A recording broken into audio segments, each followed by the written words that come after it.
Hi. Welcome to the No Te Rindas Intermediate English Stories podcast. Este es un podcast para hispanohablantes que quieren mejorar su comprensión auditiva del inglés de los Estados Unidos. Soy tu presentador Goyo, un maestro que vive en Atlanta, Georgia, USA, y orgullosamente de herencia mexicana. Una vez al mes, presento una lección que enseña inglés utilizando una anécdota breve.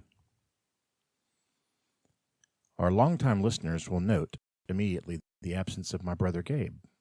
Gabe and I still talk all the time, several times a week usually. But his work schedule has changed, and so in order to continue the podcast, I've had to make a few changes myself. So from now on, I will focus on one short story each episode. One of the characteristics of an advancing student in a new language is that they can recognize that a word or phrase can have more than one meaning in different contexts.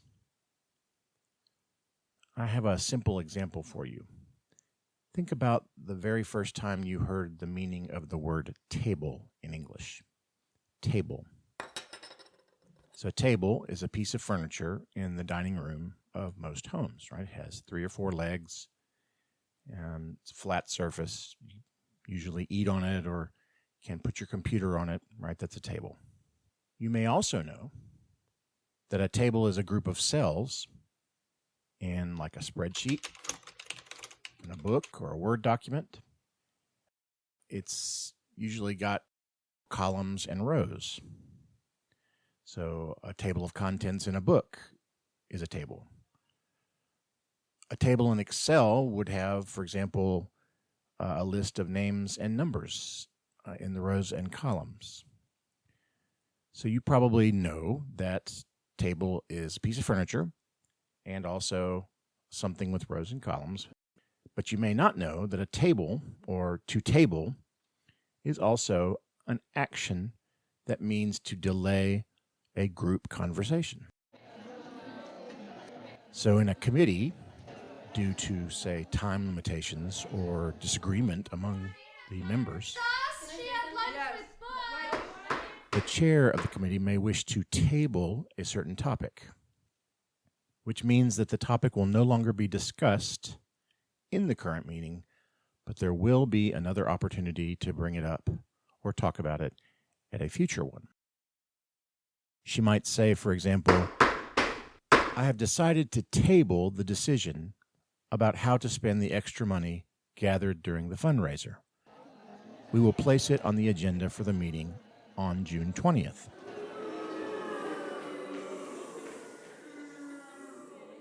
So a table is a piece of furniture, a set of rows and columns, and a decision to discuss a topic at a later meeting. You already know that context is the way to understand when a certain meaning amongst these is used. So you listen for the context around the word or phrase, and your brain is drawn to the meaning that makes the most sense. Today I will tell you a brief story about sports that uses 3 different meanings for the phrase heads up. Heads up. Heads up. First, players on a team need to keep their heads up when they're losing. When players get tired or feel defeated because of mistakes, their parents or the coach may yell at them in English, "Hey, keep your heads up," or "Get your heads up." That means to stay positive mentally and to play to win. The other team has an advantage if the players keep their heads down, both literally and figuratively. If players have their heads down, they aren't playing aggressively, are not thinking ahead, and likely are not breathing as well due to poor posture. Keep your heads up is advice that is meant to help both the mind and the body. If kids keep their heads up when they are losing, they are giving themselves a psychological and physiological advantage to return to winning play. Psychological means having to do with the mind, and physiological means having to do with the body. So keep your heads up means to play with a good attitude. Heads up, as an adjective, can also be used to describe a decision that is seen as highly clever or intelligent. I'm very bad at this, but if I remember to check the weather forecast before I leave my house, and therefore I decide to put an umbrella in my car for later, my wife might praise me for heads-up thinking. Oh, that was some heads-up thinking. You brought an umbrella with you? Wow.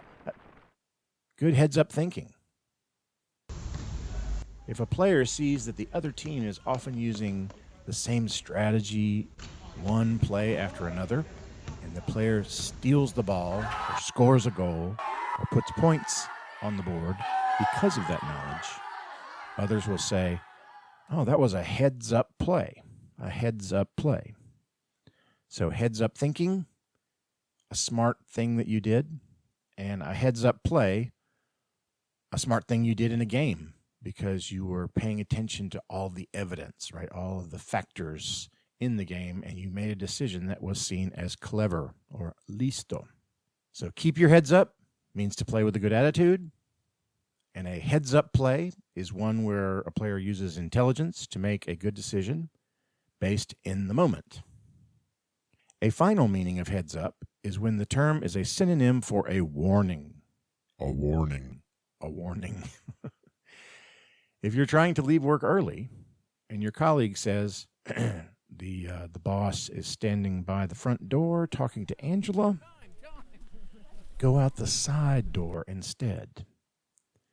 Then you might respond to them by saying, oh, man, thanks for the heads up.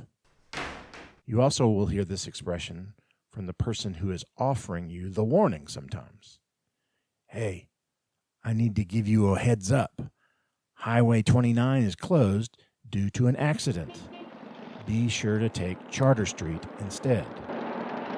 Wow, you might respond.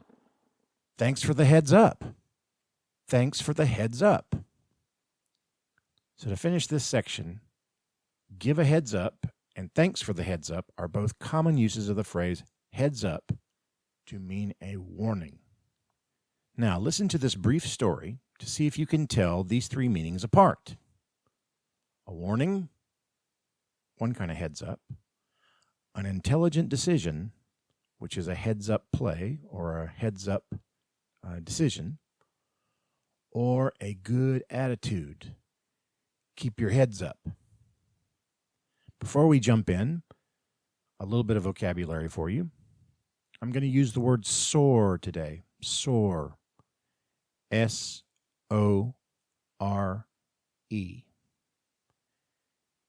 And sore means that you have an injury that is still bothering you after time has passed. Una palabra en español puede ser dolorido, dolorido. My tooth is still sore even though I was at the dentist's office 4 days ago. Or my voice is still really sore because I was singing karaoke last night until 1 in the morning.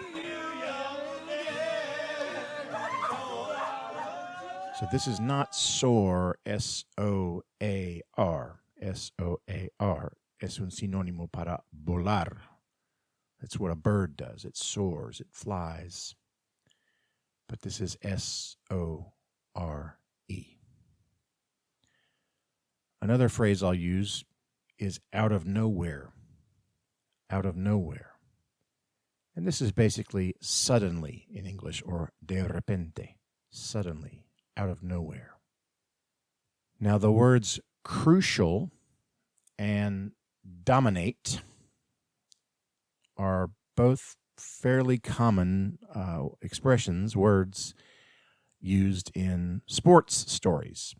And they're not as common in Spanish. So you're going to hear the word crucial, which is crucial. It's just more common in English than it is in Spanish. But it means fairly much the same thing. And then to dominate is our infinitive form, for dominar. You'll also hear other things in the story that would be called cognates. They sound and mean similar things between English and Spanish. I try to put those in the story so that you don't have to stop and think on those words in particular. These were the moments that every young coach wished for. A day that the boys would see their hard work pay off. In the next half hour, this team, my team, would guarantee themselves a chance to go to the state playoffs next month. The big tournament, the big contest. But that is not what happened. With 8 minutes to go, we had a 9-point lead. 9 points ahead. We were dominating too, and I was so proud. But the boys were getting tired. Our best player, Braxton Hudson, had to leave the game. But that was okay. We had a 9-point lead. But then out of nowhere, the other team suddenly got good at shooting three-pointers. Boom! The first one in. Well, we then had a 6-point lead. They stole the ball from us, and swish! Another incredible shot. Now we had a 3-point lead. I looked at my players. Their shoulders were forward, their heads hanging down like they were at a funeral, and they weren't communicating.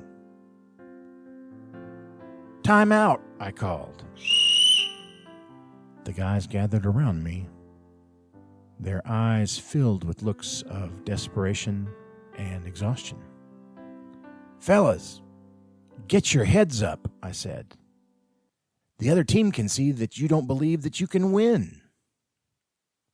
I gave some more instructions to Jacob and Grayson, the two seniors in the game, and sent them back onto the floor. I hoped my little talk would turn the game around, but it didn't. They tried to keep their heads up, but the other team continued to make good shots, and we lost by 5 points. We weren't out of the playoffs yet, but we had to win our next game to get into the tournament. Our next opponent, Temple High School, had a star player that was going to give us big problems. His name? Brock Phillips. He weighed 20 pounds more than my biggest player, and he was fast. However, there was some good news for us, if not bad news for Temple High School. Brock Turner had fallen off of his skateboard and twisted his ankle. It wasn't broken, but it kept him from practicing. Perhaps he wouldn't even play against us in this important game. I wanted him to get better, of course, but just not quickly, if I'm being honest. Monday and Tuesday's practices went smoothly. The boys had recovered mentally and physically from losing the game that they should have won. On Wednesday, I looked around as the kids started to warm up, but I couldn't find Braxton. Braxton was never late. I blew my whistle and told the boys to start their laps around the court. Just then, the doors to the gym flew open, and Braxton headed straight for me, cell phone in hand. "Sorry I'm late, Coach, but I was waiting to hear from my uncle, who sometimes works inside the gym at Temple High School. He just confirmed with me that Brock Phillips is practicing with the team today."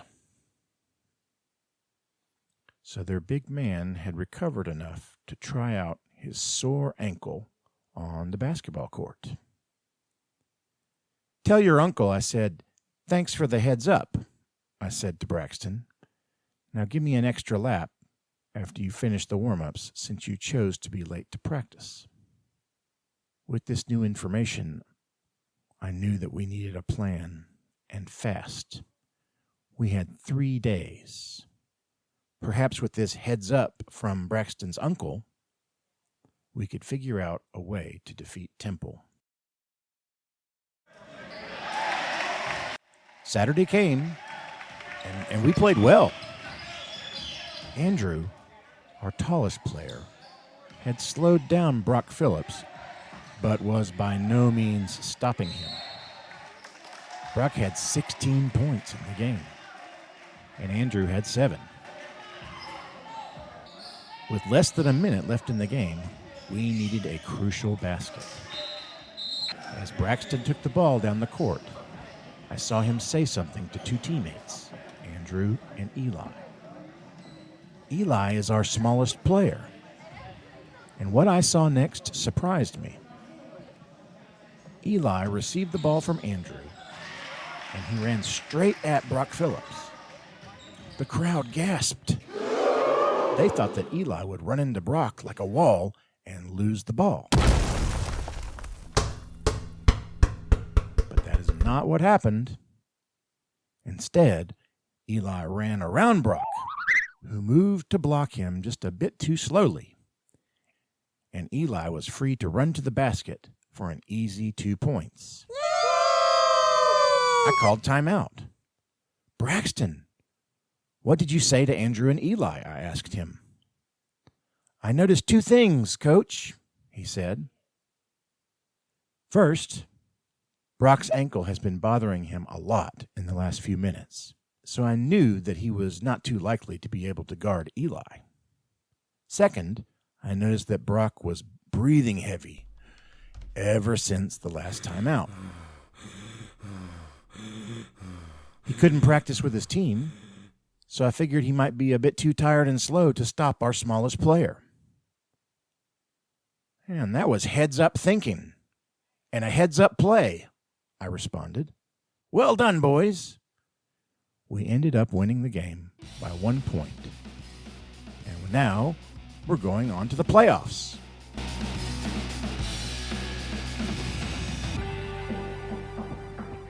Before I do the quiz, I want to thank our regular listeners and welcome my new ones. Thanks to listeners in Latin America, including La Ciudad de Guatemala, Santo Domingo, La República Dominicana, y Bogotá, Colombia. Also our listeners in Europe, including longtime listeners in Frankfurt, Germany, Fuengirola, Málaga, España, y Helsinki, Finlandia. And our many listeners in the USA, including Waukee, Iowa, Saginaw, Michigan, and Turlock, California. You all inspire me to want to keep making these episodes, and I thank you for listening. If you wish to learn more about the show or how to support it, please go to noterrindaspodcast.us. All right, it's time for our quiz. Question number 1. A group of salespeople is having trouble competing with a new business that has opened in the area. Their attitudes are becoming more and more negative. What might a manager say to them? A, that's a heads-up play. B, thanks for the heads up. Or C, get your heads up. If you answered C, get your heads up. That is correct. That is correct. I've been in sales in a few businesses, and managers were always trying to inspire us and help us to improve our attitudes. Get your heads up. Question number 2. You have 13 seconds left in your game to shoot the winning shot. Staying calm, you wait until there are 6 seconds left to shoot. so that the other team has very little time left. Your coach might say to you after the game, A, that was a heads-up play. B, thanks for the heads up. Or C, get your heads up.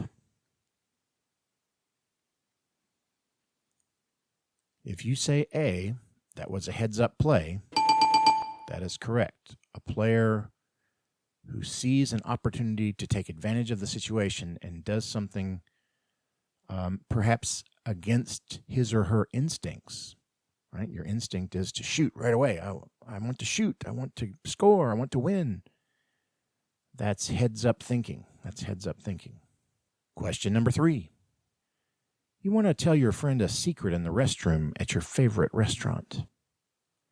As you start to speak, she points to the toilets, signaling to you that someone is inside one of them. When you walk back to your table, you might say to them, A, that was a heads-up play. B, thanks for the heads up. Or C, get your heads up. If you said B, thanks for the heads up, that is correct. Being warned that what you're about to do can have bad consequences is an example of someone, is sort of the definition of someone giving you a heads up.